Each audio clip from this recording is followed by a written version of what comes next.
Hello दोस्तों, welcome to my YouTube channel Daily Shiksha. दोस्तों, आज का जो हमारा टॉपिक है वो है पंचायती राज सिस्टम। पंचायती राज सिस्टम क्या है, क्या ये संविधान के अंदर पहले से था या बाद में जोड़ा गया, अगर बाद में जोड़ा गया तो कौन सा संविधान संशोधन करा गया था और इसके लिए कौन कौन से आर्टिकल है, कौन कौन सी समिति बनाई गई थी, ये समिति कब बनाई गई थी, तो इनसे एग्जाम में क्वेश्चन पूछ लिया जाता है। तो इसे आज हम डिटेल में डिस्कस करने वाले हैं। तो आइए आज का लेक्चर शुरू करते हैं। दोस्तों, जब हमारा देश आजाद हुआ उस समय पे दो व्यक्ति थे, एक तो गांधी जी और एक पंडित जवाहरलाल नेहरू। इनके द्वारा ये बोला गया था, महात्मा गांधी जी के द्वारा, असल भारत कहाँ पे बसता, गांव में। जब तक हम अपने गांव का विकास नहीं करेंगे जब तक भारत का विकास नहीं हो सकता। तो महात्मा गांधी जी के द्वारा एक सुझाव दिया गया कि हम गांव को क्या करें, 1000 की आबादी में बांट दे। हर गांव की लगभग 1000 आबादी डिसाइड कर दे, मतलब इन्हें निर्धारित कर दे, और इसमें जो इनका जो प्रधान यानी कि मुखिया होगा उसे इतनी पावर हम दे दे कि वो जो गांव की मतलब जो लोकल समस्या होती है, जो गांव की समस्या है, उनका निपटारा वहीं पर हो सके। क्योंकि जो गांव के लोग हैं वो किसी सांसद, विधायक, मंत्री इनसे तो मिलना चाहते नहीं। वो उनकी अगर समस्या होगी तो अगर हम गांव का मुखिया बना देंगे, उसे पावर दे देंगे, तो वो अपनी समस्या का निस्तारण मुखिया के पास जाकर कर लेंगे। तो ये बोला गया था और उनके द्वारा बोला गया था, अगर तुम्हें लोकतंत्र को मजबूत करना है ना तो ये काम तो तुम्हें करना ही पड़ेगा। अब शक्ति का विकेंद्रीकरण करना ही पड़ेगा। सेम कंडीशन नेहरू जी के द्वारा ये बोली गई थी कि जब हमारा देश गरीब क्यों है, क्योंकि हमारे गांव गरीब है। जब तक हम अपने गांव को विकसित नहीं कर लेते तब तक हमारा देश भी विकसित नहीं होने वाला, चाहे हम कुछ भी कर ले। तो ये चीजें बोली गई थी नेहरू जी के द्वारा। हालांकि एक व्यक्ति और थे, डॉक्टर भीमराव अंबेडकर साहब, उनके द्वारा तो ये बोल दिया गया कि ये तो लूट का अड्डा है ना, ये जो तुम पंचायती राज सिस्टम की बात कर रहे हो ना, ये तो लूट का अड्डा बनेगा, देखना तुम, अगर तुम इन्हें जमीन स्तर पर लाते हो तो ये बोला गया किसके द्वारा, अंबेडकर साहब के द्वारा। देखो, गांधी जी की बात, गांधी जी का जो ये विचार था पंचायती राज सिस्टम का, उन जो बोल रहे थे कि डेमोक्रेसी को विकेंद्रीकरण करो। इसका विकेंद्रीकरण क्या होता है, शक्ति का बंटवारा। हमारे यहाँ पर भी त्रिस्तरीय सरकार है। कौन कौन सी, केंद्र सरकार जो केंद्र के लिए कानून बनाती है यानी कि पूरे देश के लिए, एक होती राज्य सरकार जो राज्य के लिए ही कानून बनाती है, और एक होती पंचायती राज, ये पूरे गांव के लिए काम करता है ना। तो ये थ्री टायर यानी कि त्रिस्तरीय सरकार है हमारे यहाँ। ये तो बाद में शामिल करी गई, संविधान में ओरिजिनली ये दो थी। तो ये कब शामिल करी गई इसके बारे में हम बाद में डिस्कस करेंगे। तो देखो, जब संविधान बन रहा था, पंचायती राज सिस्टम को संविधान में शामिल करने के लिए संविधान निर्माता थे, उनके द्वारा बहुत सारी कोशिश करी गई। हमारा जो देश है उसका प्राचीन इतिहास ये रहा कि पहले से ही जो मतलब हम पंचायती राज मतलब शक्ति के विकेंद्रीकरण पर विश्वास करते रहे। तुम देख लो, चाहे मुगल हुए, उनके द्वारा क्या था, एक केंद्र मजबूत हुआ करता था, बाकी शक्ति का पूरा बंटवारा कर दिया जाता था। इवन तुम यहां तक देख लो कि जब अंग्रेज आए उनके द्वारा भी एक तरीके से शक्ति को विकेंद्रीकरण करा गया। तुम देख लो, लॉर्ड रिपन को स्थानीय प्रशासन का जनक कहा जाता। डेवलपमेंट की जो इकाई थी वो गांव स्तर से शुरुआत करनी है। ऐसा नहीं कि केंद्र सरकार बैठी यहाँ पे, बस केंद्र और राज्य की सरकार है, केंद्र और राज्य की सरकार।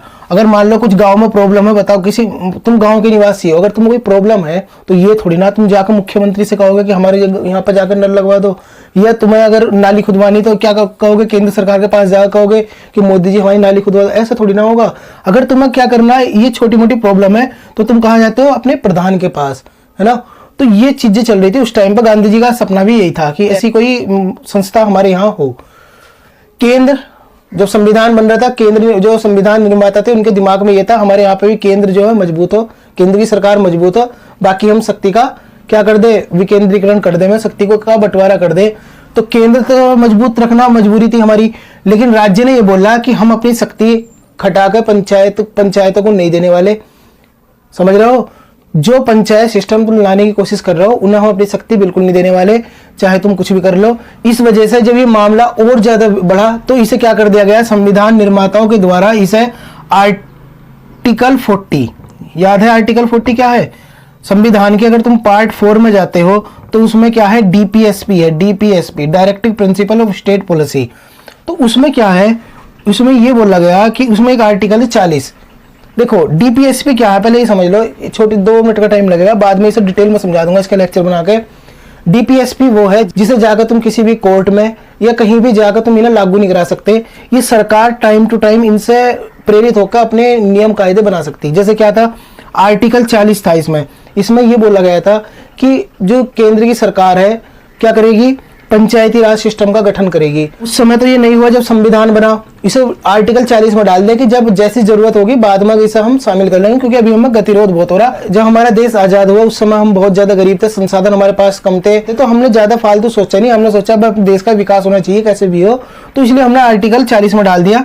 जब उन्हें सोचा कि क्यों इसे हम बाद में डिस्कस कर लेंगे, ये जो पंचायती राज को अब इसे यहीं पर छोड़ दो। और अम्बेडकर साहब भी नहीं मान रहे थे, लूट का अड्डा बता रहे थे ये सब। तो आई होप तुम्हें समझ में आ गया होगा, आर्टिकल 40 याद रखना ये। अब हम देखते हैं कि इसका विस्तार कैसे कैसे हुआ पंचायती राज। देखो संविधान में तब तुम्हें समझ में आ गया, संविधान में नहीं था ये, है ना, संविधान में तो था ही नहीं। तो बाद में संविधान में कैसा आया, 1951 में जब इलेक्शन हुए उसमें कांग्रेस को बहुमत प्राप्त हुआ और कांग्रेस की ओर से भारत के पहले प्रधानमंत्री कौन बन गए, पीटी नेहरू, पंडित जवाहरलाल नेहरू। पंडित नेहरू बन गए। इनके द्वारा क्या करा गया, इनका तो सपना था कि भाई पंचायती राज सिस्टम हो, गाँव का विकास करना, तो इनके द्वारा जब संविधान में ये शामिल नहीं करा गया, ये पंचायती राज को शामिल नहीं करा गया, तो पंडित जवाहरलाल नेहरू ने बोला कि चलो तुम शामिल मत करो, मैं अपनी इस तरह से कुछ करने की कोशिश करता हूँ, है ना, तुम नहीं कर रहे कोई दिक्कत नहीं है। मैंने क्या कर दिया, सामुदायिक विकास कार्यक्रम शुरू कर दिए। सामुदायिक विकास कार्यक्रम याद रखना, ये एग्जाम में कई बार पूछा जा चुका कि सामुदायिक विकास कार्यक्रम कब शुरू करे गए थे, 1952 में। सामुदायिक विकास कार्यक्रम क्या था, इसमें यह था कि हमें गांव की जो समस्या है उनका निपटारा करना, गांव गांव में जाकर उनकी समस्याओं सुनना। गांव की समस्या क्या होती है तुम समझ लो जरा, जैसे नल हो गया, मैंने बताया, पानी की समस्या हो गई, सड़क की समस्या हो गई, नाली की समस्या हो गई, या कुछ और इस तरीके की छोटी मोटी समस्या होती है, इनका निपटारा करना। इससे ये सामुदायिक विकास कार्यक्रम बहुत ज्यादा मतलब सफल हुए। इससे प्रेरित होकर 1953 में पंडित जवाहरलाल नेहरू ने एक और प्रोग्राम शुरू कर दिया जिसका नाम था राष्ट्रीय विस्तार सेवा। राष्ट्रीय विस्तार सेवा, ये भी एग्जाम में पूछी जा चुकी, राष्ट्रीय विस्तार सेवा। इसने भी बहुत अच्छा मतलब ये भी यही था, इसका दूसरा रूप समझ लो राष्ट्रीय विस्तार सेवा, इसमें भी गांव का विकास करना था। तो ये अपने उद्देश्य में सफल हुए। इससे प्रेरित होकर 1957 में पंडित जवाहरलाल नेहरू ने एक कमेटी का गठन कर दिया जिसे बोला गया BRM, बलवंत राय मेहता समिति। एग्जाम में कई बार क्वेश्चन पूछा जा चुका कि ये BRM समिति का गठन कब करा गया था, बलवंत राय मेहता समिति का गठन कब करा गया था, तो 1957 में करा गया था। क्यों करा गया था 1957 में, देखो जब पंडित जवाहरलाल नेहरू जी के द्वारा ये दो प्रोग्राम शुरू करे गए, सामुदायिक विकास कार्यक्रम, राष्ट्रीय विस्तार सेवा कार्यक्रम, ये सफल हो गए, तो उससे वो और ज्यादा उत्साहित हुए पंचायती राज सिस्टम को लागू करने के लिए। इसकी वजह से उन्होंने BRM समिति का गठन करा, बलवंत राय मेहता समिति का। उनसे बलवंत राय मेहता समिति से ये बोला तुम एक काम करो, तुम जमीनी स्तर पर जा, मतलब गांव में जाकर ये देखो कि गांव को जरूरत क्या है, इस टाइम पे गांव को किस किस चीज की जरूरत है। तो बलवंत राय मेहता साहब के द्वारा ये बोला गया कि देखो गांव में, हमारे यहाँ पर भारत ऐसा तो है नहीं कि छोटा सा भारत देश है, हमारे यहाँ पे गाँव में किसी गाँव में पानी ज्यादा, किसी गाँव में सूखा ज्यादा पड़ता, किसी गाँव में फसल दूसरी होती, किसी गाँव में फसल ही नहीं होती। तो इन सब चीजों, हमारा देश विविधता से भरा हुआ, हमें कम से कम 2 साल का टाइम चाहिए। नेहरू जी ने बोला 2 साल ले लो तुम और बताओ।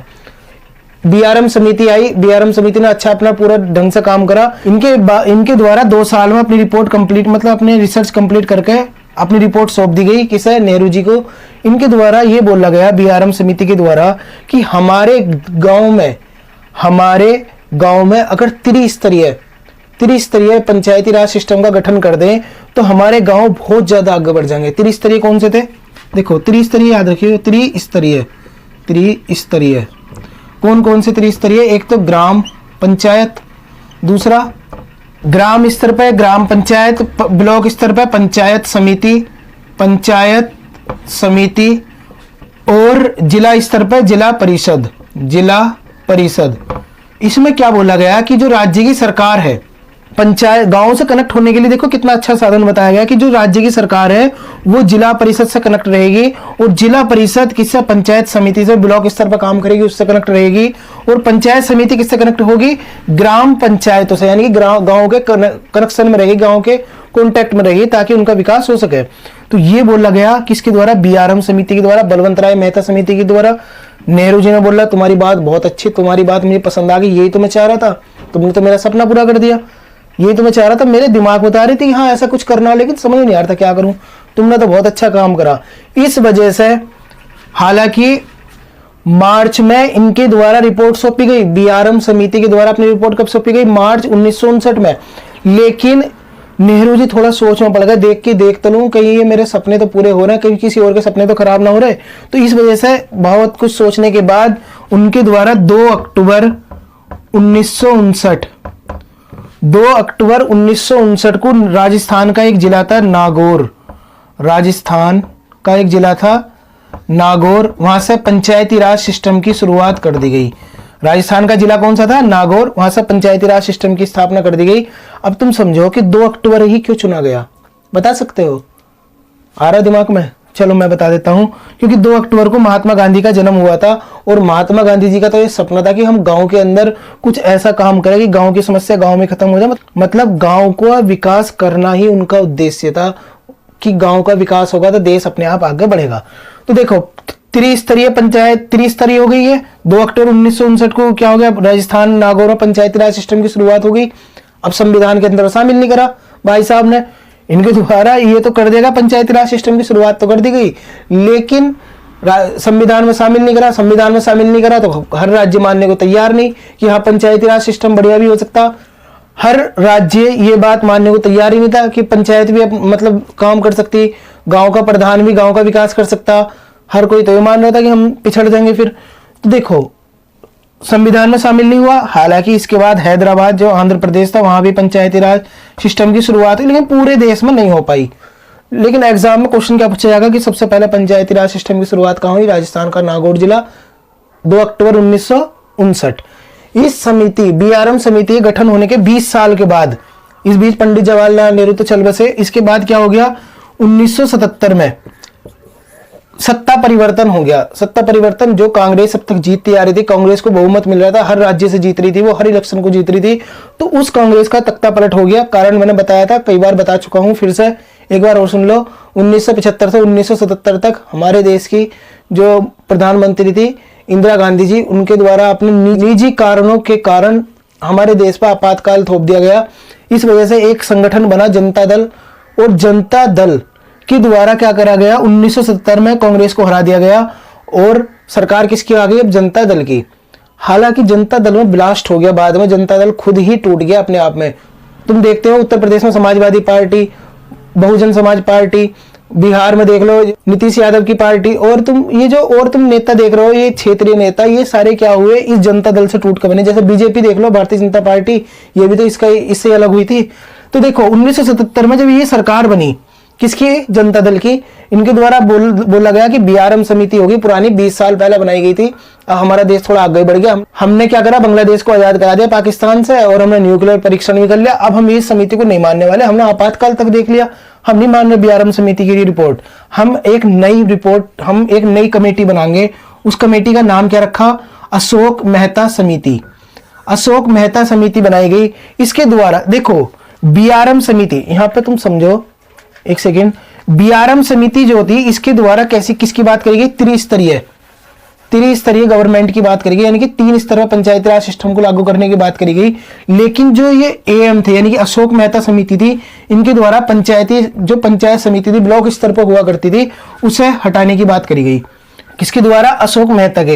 इनके द्वारा बोला कि गांव में ग्राम पंचायत और जिले में जिला परिषद, और जिला परिषद डायरेक्ट ग्राम पंचायत से कनेक्ट रहेगी और हमारा पंचायती राज सिस्टम अच्छा वर्क करेगा। अशोक मेहता जी के द्वारा ये बोला गया। हालांकि तुम देख लो, जितने भी तुम्हारे काम होते, जितनी भी तुम्हें योजनाएं चलती, इसका फायदा तुम कहां से उठाते? ब्लॉक से। अशोक मेहता के द्वारा इसे बाईपास कर दिया गया। तो 1900 देखो 2 साल बाद ही जब ये गठन हुआ, इसका लगभग 1980 के करीब ये सरकार गिर गई। किसकी? जनता दल की। प्रधानमंत्री कौन बनी? हमारी इंदिरा गांधी जी। इंदिरा गांधी जी के द्वारा ये बोला गया अशोक मेहता समिति बेकार है, हम क्या करेंगे? बीआरएम समिति की जो सिफारिशें थे उन्हें ही मानेंगे। ब्लॉक स्तर पर जो पंचायत समिति थी उन्हें हटा दिया गया। तो अभी से हम इसकी रिपोर्ट नहीं मान रहे, केवल हम बीआरएम समिति की रिपोर्ट मानेंगे। देखो एग्जाम में देखो क्वेश्चन क्या पूछा जाता है कि त्रिस्तरीय पंचायती राज सिस्टम की सिफारिश किसने करी थी? तो देखो बीआरएम, अशोक मेहता और बीआरएम में से पूछता है एकांश वो। तो देखो बीआरएम में कितने हैं? बलवंत राय मेहता, इसमें 3 अक्षर है तो त्रिस्तरीय। अशोक मेहता समिति, इसमें कितने हैं? 2 अक्षर हैं, तो क्या होगी? इसमें द्विस्तरीय। 2 स्तर की इसकी बात करी थी इनके द्वारा। गांव में ग्राम पंचायत, जिला में जिला परिषद, पंचायत समिति को हटा दिया था। तो याद रखना अशोक मेहता के द्वारा द्विस्तरीय और बलवंत राय मेहता समिति के द्वारा त्रिस्तरीय पंचायतों का गठन की मांग करी गई थी या सिफारिश करी गई थी। इसके बाद और भी समिति आई, जैसे तुम देख लो JVK समिति। जब हमारे देश में गरीबी उन्मूलन जैसे प्रोग्राम चलाए गए तो एक कमेटी का गठन करा गया JVK समिति। उनके द्वारा इसका गठन इसलिए करा गया था, इनसे बोला गया था कि गांव में जाकर देखो कि कैसे कैसे, मतलब ये जो हम गरीबी उन्मूलन कर रहे हैं, गरीबी को हटा रहे हैं, तुम गांव में जाकर देख कर बताओ कि कैसे वहां पे ज्यादा असर इसका हो सकता है गरीबी उन्मूलन प्रोग्राम का। तो JVK समिति बनाई गई कब? 1985 में। 1985 में इनके द्वारा भी यही बोल दिया गया कि यार तुम ना कुछ मत करो, तुम सीधा पंचायती राज सिस्टम लागू कर दो, तुम्हारे गांव बहुत आगे बढ़ जाएंगे, तुम ज्यादा चक्कर में पड़ रहे हो। JVK समिति कब होगी? 1985 में। JVK समिति के द्वारा जब गरीबी उन्मूलन है, गरीबी हटाने के लिए पंचायतों पर ज्यादा जोर दिया गया, तो तत्कालीन प्रधानमंत्री हमारे देश के कौन थे? राजीव गांधी जी। राजीव गांधी जी के द्वारा क्या बोल दिया गया? एक समिति का गठन कर दिया गया जिसे बोला गया LM सिंघवी समिति। मैं बात कर रहा हूँ 1980 से 1985 के बीच की बात। इसी दौरान इंदिरा गांधी जी की हत्या कर दी गई थी। तो अब जो प्रधानमंत्री थे राजीव गांधी, उनके द्वारा ये बोला गया कि JVK समिति ये बोल रही कि तुम एक काम करो, पंचायती राज का मतलब इस पंचायतों को अच्छे से मजबूत कर लो। तो राजीव गांधी जी को इसकी बात अच्छी लगी। उन्होंने कहा कि हम पंचायतों को कैसे मजबूत कर सकते हैं, पंचायती राज सिस्टम को कैसे जमीन स्तर पर उतार सकते हैं, कैसे इसे मजबूत कर सकते हैं, इसके लिए एक समिति का गठन करा राजीव गांधी जी ने, LM सिंघवी समिति। LM सिंघवी समिति के द्वारा पहली बार, देखो अशोक मेहता समिति हो गई, बलवंत राय मेहता समिति होगी, JVK समिति हो गई, इनमें से किसी ने भी ये बात नहीं बोली कि तुम पंचायती राज सिस्टम को संविधान में शामिल कर दो। लेकिन LM सिंघवी समिति ने ये बोला कि तुम अगर पंचायतों को मजबूत करना, कुछ मत करो, तुम एक काम कर दो, बस संविधान में शामिल कर दो। संविधान में शामिल कर दोगे ना, तुम्हें हर राज्य के पास जाकर विनती नहीं करनी पड़ेगी कि तुम पंचायतों का ये जो हमने ये त्रिस्तरीय पंचायती राज सिस्टम बनाया है, तुम लागू कर लो अपने राज्य में। अगर तुम इसे संविधान में शामिल कर दोगे तो हर राज्य को ये बात माननी ही पड़ेगी। आई होप तुम्हें समझ में आ गया होगा। LM सिंघवी ने पहली बार कहा था। तो एग्जाम में क्वेश्चन क्या पूछ लिया जाएगा? पहली बात तो ये पूछा जाएगा कि LM सिंघवी समिति की स्थापना कब हुई थी? 1986। ध्यान से समझो, BRM AM JVK, BRM यानी कि बलवंत राय मेहता समिति 1957, AM हो गया अशोक मेहता 1977 और 1985 JVK और 1986 LM सिंघवी। एग्जाम में क्वेश्चन यही पूछा जाता है इनकी स्थापना कब हुई थी। ये पूछ लेगा कि किसके द्वारा सबसे पहले पंचायती राज सिस्टम को संविधान में शामिल करने की बात करी गई थी, तो LM सिंघवी समिति। और देखो 1986 में PK थंगुन समिति का गठन करा गया। एक उप समिति थी, सलाहकार समिति बोल सकते हैं। इनके द्वारा और इसकी जांच करना था पंचायती राज सिस्टम की। तो इनके द्वारा देखो, थंगुन समिति के द्वारा क्या बोल दिया गया, इसे अगर तुम बाईपास कर दो, यानी कि इसे हटा दो अशोक मेहता समिति को, तो इनकी सारी रिपोर्ट को इकट्ठी करके किसने बोल दिया? PK थंगुन समिति के द्वारा ये बोल दिया गया त्रिस्तरीय। तुम क्या करो, देखो JVK के द्वारा क्या बोला गया था कि पंचायतों को मजबूत करो। BRM के द्वारा क्या बोला गया था कि त्रिस्तरीय पंचायत बनाओ, तुम त्रिस्तरीय पंचायतों का गठन करो। और LM सिंघवी के द्वारा क्या बोला गया? संविधान में शामिल करो। इन तीनों को एक जगह इकट्ठा करके किसने बता दिया? PK थंगुन समिति ने अपनी सिफारिशों में कह दिया। तो देखो ये इतनी सारी समिति है, याद रखना। इसका गठन कब हुआ था? 1988 में। 1988 में हुआ था। इसने इन सबको मिलाकर एक अपनी सिफारिश दी, उसे बोला गया थंगुन समिति रिपोर्ट। तो आई होप तुम्हें समझ में आ गया होगा। 1988 में एक समिति की स्थापना हो रही थी, वो कौन सी थी? गॉडगिल समिति। इसने भी थंगुन समिति की जो रिपोर्ट थी उस पर अपनी मोहर लगा दी। और इसके बाद 73वां संविधान संशोधन प्रस्तुत करा गया 1992 में। 1992 में। और ये पास कब हुआ? 1993 में। और ये क्या हो गया?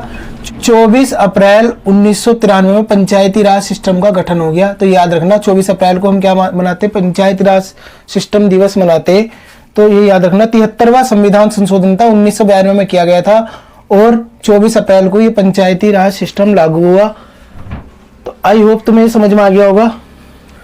दोस्तों अगर संविधान में संशोधन करा गया है तो कुछ प्रावधान तो जरूर जोड़े गए होंगे। ये तो है नहीं कि छोटी मोटी चीजों के लिए संविधान में संशोधन करा जाता।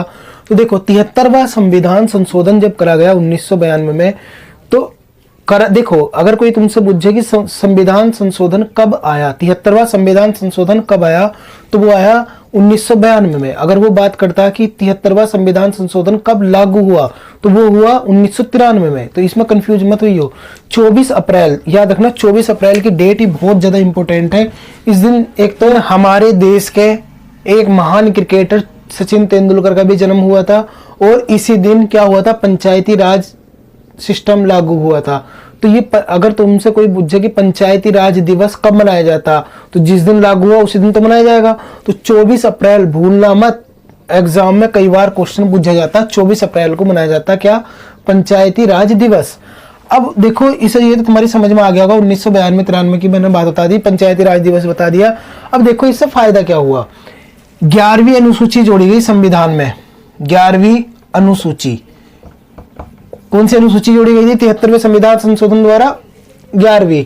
पंचायती राज से रिलेटेड कौन सी अनुसूची है, 11वीं। कंफ्यूज मत होइयो। इस अनुसूची में 29 विषय रखे गए जिनके लिए पंचायत काम कर सकती है। जैसे तुम जाओगे अगर संविधान की 7वीं अनुसूची में, उसमें किन किन विषय के लिए कौन सी सरकार कानून बना सकती है उनके बारे में बताया गया। जैसे 7वीं अनुसूची में 3 लिस्ट है, centre list, centre, state list, state की मतलब सेंटर के लिए सेंटर की सरकार, स्टेट के लिए स्टेट की सरकार, और एक हो गई समवर्ती सूची यानी कॉन्करेंट लिस्ट, समवर्ती सूची। इसके लिए दोनों मिलकर कानून बनाते हैं। सेंट्रल लिस्ट के लिए केंद्र की सरकार, स्टेट के लिए राज्य की सरकार, और समवर्ती सूची के लिए कौन बनाता है कानून, पता तो होगा ना, दोनों मिलकर बनाते हैं। इसी तरीके से पंचायतों में टोटल 29 विषय ऐसे रखे गए जिनके लिए पंचायत क्या कर सकती है, काम कर सकती है। जैसे क्या हो गया, मत्स्य पालन हो गया, पशुपालन हो गया। मत्स्य पालन किसी शहर में थोड़ा होता, गाँव में होता। दुग्ध व्यवसाय हो गया और कुटीर उद्योग हो गया। जो छोटे छोटे विषय थे वो सारे पंचायती राज सिस्टम के तहत 11वीं अनुसूची में रख दिए गए, और 29 विषय थे। एक कंडीशन यहाँ पे समझो, अगर तुम्हें गांव का प्रधान बनना है, तुम्हारी उम्र कितनी होनी चाहिए, 21 साल, इससे कम नहीं चलने वाली। तो 21 साल अगर तुम्हारी उम्र है तो तुम गांव के प्रधान बन सकते हो, याद रखना 21 वर्ष। और इसमें जब 73वां संविधान संशोधन करा गया तो आर्टिकल 243 क से लेकर आर्टिकल 243 अड़ तक जोड़े गए। इसमें इनके कार्यकाल के बारे में बताया गया, इनके वित्त मतलब क्या क्या इनके साधन होंगे पैसे के, वो चीजें बताई गई। जैसे इसमें बताया गया कि इसका कार्यकाल देख लो कि पंचायतों का कार्यकाल कितना होता है, नॉर्मली होता है 5 वर्ष। कितना, 5 वर्ष। जब से इलेक्शन होता है अगले इलेक्शन तक 5 साल का टाइम होता है। दुर्घटना बस क्या होता है कि अगर इसमें प्रधान की डेथ हो जाती है 5 साल से पहले, तो 6 महीने के अंदर अंदर इलेक्शन कराने होंगे तुरंत। तुम्हें पता पंचायतों के इलेक्शन कौन कराता, केंद्र का चुनाव आयोग नहीं कराता, इसमें कराता है राज्य का चुनाव आयोग। अगर पंचायतों के इलेक्शन कौन कराता है, राज्य का चुनाव आयोग, याद रखना। नगर पालिका के हो गए, ग्राम पंचायत के हो गए, ये सारी चीजें, ये इलेक्शन कौन किसके अंतर्गत, राज्य के चुनाव आयोग के। नगर पालिका के बारे में अगले लेक्चर में डिस्कस करेंगे। हम पीसा एक्ट के बारे में डिस्कस करेंगे कि पीसा एक्ट क्या है, वो नेक्स्ट लेक्चर की बात है। किसी पंचायत का कार्यकाल पूरा होने में 5 वर्ष का मतलब 5 महीने का टाइम था। 5 वर्ष का टाइम है ना, तो 5 महीने बचे थे टोटल। उससे पहले इसकी ग्राम प्रधान की डेथ हो जाती तो इस कंडीशन में इलेक्शन नहीं कराए जाएंगे। जब इलेक्शन का टाइम होगा और 5 महीने बाद तब करा दिए जाएंगे, तो ये याद रखना। और अगर मान लो 2 साल बीच में हो जाता है, 2 साल बाद ही जैसी पंचायत का गठन हुआ यानी कि प्रधान चुनकाया, 2 साल बाद ही कुछ कंडीशन बन गई जिसमें प्रधान नहीं रहा, तो क्या होगा, 6 महीने के बाद दोबारा इलेक्शन कराए जाएंगे। तो ये तुम याद रखना। 73वें संविधान संशोधन द्वारा ग्राम पंचायतों में क्या कर दिया गया, 1/3 आरक्षण लागू कर दिया गया। किसके लिए, महिलाओं के लिए। टोटल उनमें से 1/3 कितनी होंगी, 1/3 कौन होंगी, महिला होंगी। और SC ST के लिए भी इसमें क्या करा गया, आरक्षण दिया गया। ये आर्टिकल देख रहा हूँ 243 कैसे 243 अड़ तक, ये सारे SC ST महिलाओं के लिए। इनके वित्त साधन, पंचायतों का वित्त क्या होगा, मतलब पैसे कहां से आएंगे, ये सारी चीजें इसमें लिखी हुई है, मेंशन है। इनका कार्यकाल भी इसमें मेंशन है। इनका इलेक्शन कौन कराता है, तो राज्य का जो चुनाव आयोग होता है वो इलेक्शन कराता है, क्योंकि केंद्र वाले के पास इतना टाइम नहीं है। राज्य का जो चुनाव आयोग होता है उसके अध्यक्ष की नियुक्ति कौन करता है, तो अध्यक्ष की नियुक्ति करते हैं हमारे उस राज्य के राज्यपाल। मान लो उत्तर प्रदेश का कोई चुनाव आयोग है तो उसकी नियुक्ति कौन करेगा, राज्यपाल। और वेतन भत्ते सब राज्यपाल के अधीन रहेंगे। तो ये तुम याद रखना। 1/3 हो गया, इनके लिए आरक्षण हो गया। तो पंचायतों के 2 भाग होते हैं, एक होती कार्यपालिका और एक होती न्यायपालिका। देखो कार्यपालिका में क्या क्या आता, जैसे तुम यहां समझ सकते हो, गांव है एक, ये गांव, तो इसमें क्या होगा, ये इस तरीके से ये क्या बना दिए, वार्ड बना दिए। वार्ड 1 2 3 4 5 ये वार्ड बना दिए। इसमें कार्यपालिका में क्या आता है, एक तो वार्ड मेंबर आते हैं। तुमने देखा होगा जब इलेक्शन होते हैं तो उसमें वार्ड मेंबर को गिना जाता, यानी कि वार्ड मेंबर के भी चुनाव होते। तो एक तो होगा वार्ड मेंबर, और इसके दूसरा क्या हो गया, मुखिया या प्रधान। मुखिया या प्रधान, इसका काम क्या होता है, जैसे अगर मान लो तुम्हारा मोहल्ला है, उसमें कोई नल लगना, तो वार्ड मेंबर जो होगा वो क्या भेजेगा, लिखकर रिक्वेस्ट भेजेगा किसे, प्रधान को। प्रधान क्या करेगा, प्रधान पूछेगा वार्ड नंबर 1 से, हाँ तुम्हें नल की जरूरत है। वार्ड नंबर 1 ने बोला मुझे 2 नल की जरूरत है, वार्ड 2 ने बोला कि तो हमें तो 1 ही नल चाहिए, 3 ने बोला हमें 4 चाहिए, और 4 ने बोला कि हमें जरूरत ही नहीं है, 5वें ने बोला कि हमें तो केवल 1 नल दे दो, हमारी पूरी जरूरत हो जाएगी, यानी कि हमारे एरिया में 1 नल लगवा दो प्रधान साहब, तो हमारी जरूरत पूरी हो जाएगी। तो टोटल नल कितने हो गए, 4 3 7 और 1 8 नल। प्रधान ने क्या करा, लिख कर मुख्यमंत्री जी को भेजा, मुख्यमंत्री ने साइन करके भेज दिया कि लगवा लो नल, कोई दिक्कत नहीं, तुम्हें जरूरत है। वे आते आते देखो 8 नल थे, वो गांव तक आते आते केवल 2 ही नल बचेंगे। बीच में इतना ज्यादा भ्रष्टाचार है कि सारे खा जाते पैसा बीच में बैठे हुए लोग। तो आई होप तुम्हें समझ में आ गया होगा। एक तो मुख्य प्रधान, वार्ड मेंबर का काम क्या होता, देखो गांव को छोटे छोटे वार्ड में डिवाइड कर दिया जाता, छोटे छोटे एरिया में, तो उसे बोलते हैं वार्ड। दूसरी बात, प्रधान क्या होता है, इन पूरे गांव का होता, प्रधान पूरे गांव का होता, और वो कोई भी जो गांव का सदस्य है वो क्या हो सकता, जो भी ग्राम सभा का सदस्य है वो इलेक्शन लड़ सकता। कंडीशन क्या है, 21 साल से ज्यादा उम्र होनी चाहिए। और एक दूसरी इसकी साइड क्या है, पंच। न्यायपालिका, न्यायपालिका में क्या होते हैं, पंच होते हैं, जो क्या करते हैं, न्याय का काम करते हैं। जैसे मान लो अभी क्या हो गया, छोटी सी लड़ाई होगी कि यार ये नाली का मतलब नाली निकल रही थी 2 घरों के आगे, ये निकल रही, ये हो गई। इस वाले ने क्या करा, पिछले वाले ने जो भी नाली में गंदगी थी वो ले जाके इसके घर के आगे डाल दी। अब लड़ाई होगी, ये थोड़ा इस बात को लेकर सुप्रीम कोर्ट में जाएंगे, नहीं ना, इस बात को यहीं पर निपटा लेंगे। और वार्ड में अगर इस तरीके की लड़ाई होती है तो उन्हें निपटाने के लिए होता पंच, और पूरे गांव के लिए क्या होता, सरपंच। क्या होता, सरपंच, याद रखना। तो अब इस तरीके की लड़ाई होगी, इसमें आपस में हो रही, तो इसे निपटा देगा, पंच निपटा देगा। अगर पूरे गांव के लिए कोई मुद्दा बना हुआ है, कोई लड़ाई हो रही है, तो उसे कौन निपटाता, सरपंच। तो पंचों को मिला क्या बनता, सरपंच। और वार्ड मेंबर क्या होते हैं, वार्ड मेंबर प्रधान के अधीन काम करते हैं। तो आई होप तुम्हें समझ में आ गया होगा। तो अगर इससे रिलेटेड तुम्हारे मन में कुछ भी डाउट हो, वैसे में तुम्हें इसका अगला लेक्चर जल्दी मिलेगा, क्योंकि उसमें हम पीसा एक्ट के बारे में जानेंगे, जो नगर पालिका उसके बारे में भी जानेंगे, और मेयर क्या होते हैं, चेयरमैन क्या होते हैं, इन सब चीजों के बारे में हम अगले लेक्चर में डिस्कस करेंगे। तो अगर इससे रिलेटेड कुछ भी डाउट हो तो कमेंट बॉक्स तो ओपन है, कमेंट करके मालूम कर सकते हो। दोस्तों मिलते हैं फिर नेक्स्ट लेक्चर में, तब तक के लिए थैंक्स अ लॉट, जय हिंद।